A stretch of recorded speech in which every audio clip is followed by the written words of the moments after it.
శ్రీమాత్రే నమ. జై గురు దత్తాత్రేయ నమ.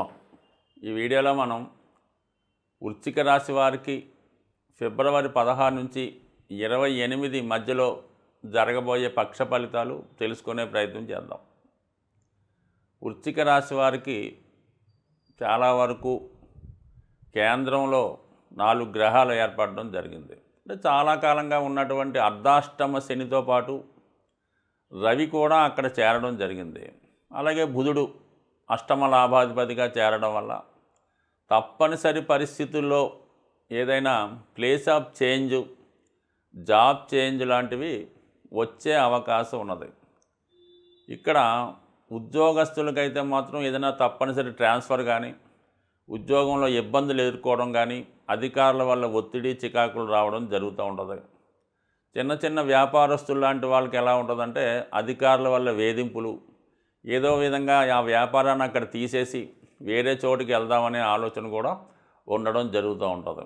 ముఖ్యంగా ఏంటంటే స్థిరాస్తి అమ్ముదామని ప్రయత్నం చేస్తున్న వాళ్ళకి ఇది చాలా చక్కని ఫలితం ఇవ్వడం జరుగుతూ ఉంటుంది. ఏదైనా పోగొట్టుకోవడానికి మాత్రం ఇది బాగా పనిచేస్తున్నమాట. అంటే స్థిరాస్తి అమ్మచ్చు, వాహనం అమ్మచ్చు, ఉన్న చోటు నుంచి వేరే చోటుకి మారచ్చు, ఉద్యోగం వదిలేసి వేరే చోటుకి వెళ్ళినా కూడా ఈ గ్రహస్థితి మీకు అనుకూలించడం జరుగుతుంది. అలాగే సడన్గా మీ కుటుంబంలో తల్లిగారికి కానీ, తండ్రి గారికి కానీ ఏదో స్వల్ప అస్వస్థత వల్ల, అనారోగ్య సమస్యల వల్ల వారి కొరకు కొంత సేవ చేయవలసి ఉంటుంది. కొంత సమయాన్ని వెచ్చించి మళ్ళీ అవన్నీ సెటరైడ్ చేసుకోవడం జరుగుతూ ఉంటుంది. అంటే ఏదైనా మాతృ వ్యవస్థలో స్థిరాస్తుల విషయంలో ఇబ్బందులు ఉంటాయి. విద్యార్థులు చదువుపైన చాలా ఎక్కువ శ్రద్ధ పెట్టవలసి ఉంటుంది.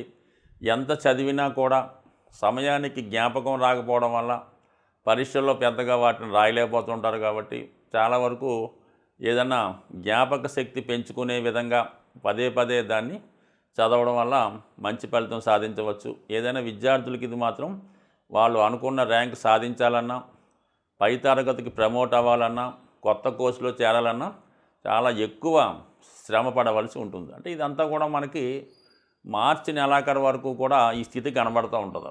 అందువల్ల ఏంటంటే మరి ఇంచుమించు ఇప్పుడు మెయిన్ ఎగ్జామ్స్ అంతా ఇప్పుడు జరుగుతుంటాయి. కాబట్టి ఇప్పుడు అశ్రద్ధ చేయకుండా జాగ్రత్త పడితే మీకు ఏప్రిల్ తర్వాత జరిగే ఎగ్జామ్స్ కానీ ఇంటర్వ్యూలో చాలా సులభంగా విజయం సాధించవచ్చు. కాబట్టి మొత్తం మీద ఏంటంటే కొంత కష్టపడవలసి ఉంటుంది.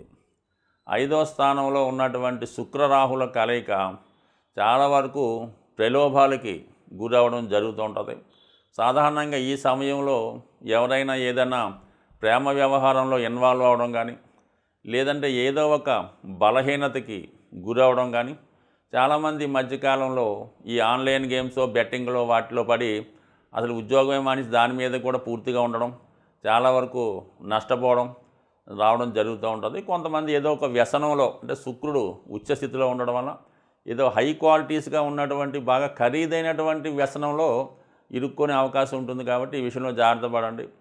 ఏదైనా ఎక్కువ స్థాయిలో పెట్టుబడి పెట్టేవాళ్ళు, ఏదైనా జిల్లాల వారీగా పెద్ద పెద్ద వ్యాపారాలు చేస్తున్నవారు, సినిమా ఇండస్ట్రీలో ఉన్నవారు, ఎంటర్టైన్మెంట్ కార్యక్రమాల్లో ఉన్నవాళ్ళు చాలా వరకు జాగ్రత్తగా వ్యవహరించవలసి ఉంటుంది. ఏదైనా అటు అధికారుల వల్ల కానీ, సంఘ విద్రోహ శక్తుల వల్ల కానీ కొన్ని ఇబ్బందులు ఎదుర్కోవలసి ఉంటుంది. కాబట్టి సాధ్యమైనంత వరకు అటువంటి కార్యక్రమాలకి జోలికి వెళ్లకుండా మంచిది. ఎటువంటి బలహీనతకి లోను కావద్దు, ఎటువంటి ప్రలోభాలకి లొంగవద్దు. అయితే అదృష్టవశాత్తు గురువు 7వ స్థానంలో ఉండి రాశిపైన వీక్షించడం వల్ల ఎటువంటి ఇబ్బందులు ఉన్నా కూడా ఎవరో ఒకరు మిమ్మల్ని రక్షించే అవకాశం ఉంది. అలాగే దైవ బలం కూడా సహకరించడం వల్ల అన్ని ఇబ్బందుల నుంచి బయటపడతారు. ముఖ్యంగా మీ యొక్క జీవిత భాగస్వామి యొక్క పుణ్య కార్యక్రమాల వల్ల అయితేనే, వారి యొక్క మంచితనం వల్ల అయితేనే, మీ జీవిత భాగస్వామి యొక్క పుణ్య కార్యక్రమాల వల్ల అయితేనే, దైవ బలం అయితేనే, వారు చేసినటువంటి మంచి కార్యక్రమాల వల్ల అయితేనే మీరు ఎటువంటి సమస్య నుంచైనా బయటపడతారు. అయితే చాలా వరకు ఈ సమయంలో పెద్దలు కుదిర్చిన వివాహానికే అనుకూలత ఎక్కువగా ఉంటుంది. ప్రేమ వివాహాలు చాలా వరకు ఫెయిల్ అయ్యే అవకాశం ఉంది. అంటే ఈ వ్యవహారం కొద్ది రోజులు ఉంటుంది. ఎందుకంటే 5, 7 మధ్యన శుక్ర గురువుల మధ్య ఏర్పడినటువంటి పరివర్తన ఈ 2 గ్రహాలకి రాహు యొక్క సంబంధం ఏర్పడడం వల్ల ఒక విధమైనటువంటి గురుచండాల యోగం లాంటిది యాక్టివేట్ అవుతూ ఉంటుంది. ఈ శుక్రరాహువుల వల్ల ఏదో వ్యసనానికి వెళ్ళడం జరుగుతూ ఉంటుంది. కొంత బ్రేకప్ కూడా జరుగుతూ ఉంటుంది. సడన్గా అవతల వాళ్ళు మిమ్మల్ని మోసం చేయొచ్చు, లేదా మీరే అవతల వాళ్ళని హ్యాండ్ ఇచ్చే ప్రయత్నం కూడా జరగవచ్చు. కాబట్టి సాధ్యమైనంత వరకు వీటికి ప్రిపేర్గా ఉండడం మంచిది. బట్ ఏదైనా కేతువు లాభస్థానంలో ఉంటూ ఒక అనుభవజ్ఞులు, బాగా యోగులు, సిద్ధాంతులైనటువంటి వాళ్ళు మీకు చాలా వరకు మంచి సలహా ఇవ్వడం జరుగుతుంటుంది. వారి సలహా వినడం వల్ల, గురువు సప్తమ దృష్టి వల్ల చాలా సమస్యల నుంచి ఈ సమయంలో మీరు బయటపడే అవకాశాలు ఉన్నాయి. అలాగే వివాహం కుదుర్చుకునే ముందు కానీ, ఏదైనా ఒక పెళ్లి సంబంధం ఒప్పుకునే ముందు అవతల వాళ్ళ యొక్క విషయాలు, వారు చెప్పింది ఎంతవరకు కరెక్టు, అంత జెన్యూన్గానే చెప్తున్నారా, లేదంటే ఏమైనా టైములు మార్చారా, డేట్ ఆఫ్ బర్త్లు మార్చారా, ఉద్యోగాన్ని మార్చారా, అసలు క్యాస్ట్నే మార్చారా అన్న విషయాన్ని కూడా గమనించి నిర్ణయం తీసుకోవడం మంచిది. తీరా ముందుకెళ్ళిపోయిన తర్వాత అసలు విషయం తెలుసుకుంటే చాలా వరకు చేయలేని పరిస్థితి ఏర్పడుతూ ఉంటుంది. కాబట్టి ఈ విషయంలో చాలా వరకు ముందు జాగ్రత్త వహించండి. అంటే ఒకరితో ఎఫైర్ పెట్టుకోవాలన్నా, ఒకరితో కొత్తగా వ్యాపారం ప్రారంభించాలన్నా, వివాహ సంబంధం కుదుర్చుకోవాలన్నా చాలా జాగ్రత్తగా నిర్ణయం తీసుకుంటేనే మంచిది తప్ప ఏమాత్రం తొందరపడినా తర్వాత చూసుకోవచ్చులే అంటే ఇంకా తర్వాతే అవుద్ది. కాబట్టి చాలా జాగ్రత్త వహించండి. బట్ ఏదైనా దైవానుగ్రహం మీ మీద సంపూర్ణంగా ఉన్నది. మీరు ఉండవలసిందల్లా చాలా జాగ్రత్తగా, నిదానంగా వ్యవహరిస్తే అన్నీ మీకు అనుకూలంగా మారే అవకాశం ఉంటుంది. ఈ మధ్యకాలంలో మీరు ఏ పని ప్రారంభించినా తరచూ మధ్యలో ఆగిపోతుంటాయి. దానికి కారణం ఏంటంటే, ఈ గోచార సంచారంలో కుజుడు మిథున కన్య రాశుల్లో సంచరిస్తున్న, కేతువు కన్యా మిథునంలో సంచరిస్తున్న చాలా వరకు పనులు మధ్యలో అయిపోతుంటాయి అన్నమాట. గోచారం అందరికీ వర్తిస్తుంది ఇది. దానివల్ల ఏంటంటే ఈ దోష పరిహారానికి ప్రస్తుతం ఈ స్థితి నడుస్తుంది. కాబట్టి సంకష్టాల చతుర్థి మనకి 16వ తారీఖు ఫిబ్రవరి నెలలో రావడం జరుగుతుంది. అంటే విఘ్నేశ్వరుని పూజించుకున్నా మనకి ఆటంకాలు తొలుగుతాయి. బట్ ఆ రోజు ప్రత్యేకంగా చేయించుకోవడం వల్ల చాలా ఎక్కువ ఫలితం పొందడం జరుగుతూ ఉంటుంది అన్నమాట. సో ఇది విధి విధానంగా విద్యార్థులైనప్పుడు ఏం చేయాలంటే, విఘ్నేశ్వరుని గరికతో అర్చించవలసి ఉంటుంది. అలాగే వివాహం కావలసిన వారు మరి సాయంకాలం పూట స్వామికి చేసే అభిషేకంలో పసుపు నీళ్లతో, గంధం నీళ్లతో, కుంకుమ కలిపిన నీళ్లతో అభిషేకం చేయించుకోవడం వల్ల తొందరగా వివాహం జరిగే అవకాశాలు ఉన్నాయి.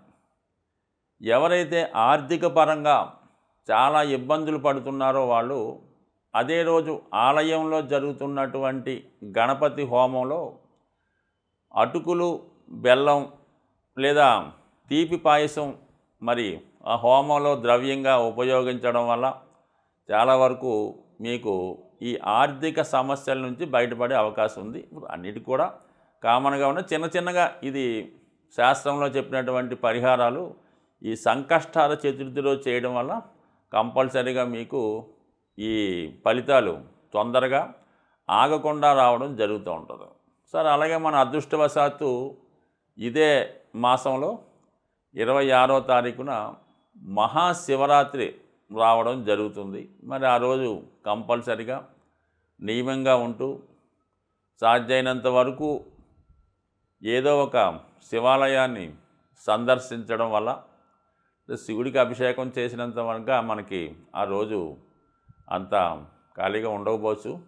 అవకాశం ఉన్నవాళ్ళు చక్కగా శివుడికి అభిషేకం చేసుకోవచ్చు. అంటే దేవాలయంలో ఉన్నటువంటి శివలింగానికే కాకుండా చాలా దేవాలయాల్లో బయట కూడా శివలింగాలు ఉండడం జరుగుతూ ఉంటుంది. వాటికి కూడా మీరు చక్కగా అభిషేకం చేయించుకోవడం మంచిది, లేదంటే సొంతంగా చేసుకోవడం మంచిది. సో ఈ మధ్యకాలంలో ఈ పాలాభిషేకం మనం చెప్పినప్పుడు ఏం చేస్తున్నారంటే, డైరెక్ట్గా ఈ పాల ప్యాకెట్ ఒకటి కొని దాన్ని కట్ చేసి దాంతోనే అభిషేకం చేయడం జరుగుతుంది. అది చాలా మంచి కరెక్ట్ అయిన విషయం కాదు. ఏదైనా పాలు బయటన్నా కొనొచ్చు, కానీ ఒక మంచి పాత్రలో ఆ పాలు పోయవలసి ఉంటుంది.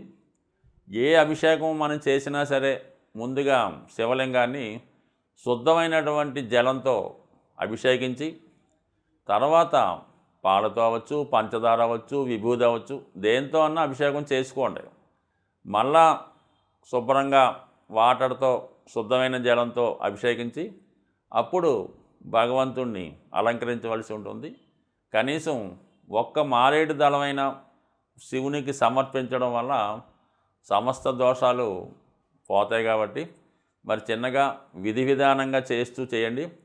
ఏదో ఒకళ్ళు చేస్తుంటే వాళ్ళ మీద ఇంకొకరు పోయడం, ఒకళ్ళు పూజ చేస్తుంటే ఇంకోళ్ళు అభిషేకం చేసేయడం, ఇంకోళ్ళు కొబ్బరికాయ కొట్టేయడం, ఆ విధంగా శివుడికి ఇబ్బంది పెట్టకుండా, అతనికి మనశ్శాంతికి ఏమాత్రం భంగం కలగకుండా ప్రశాంతంగా అభిషేకం చేసుకుంటేనే ఆ ఫలితం దక్కుతుంది తప్ప మరి శివునికి కోపం తెప్పించే విధంగా చేశారనుకోండి, మరి దాని ఫలితం ఎంబటనే చూడడం జరుగుతుంది. స్వస్తి.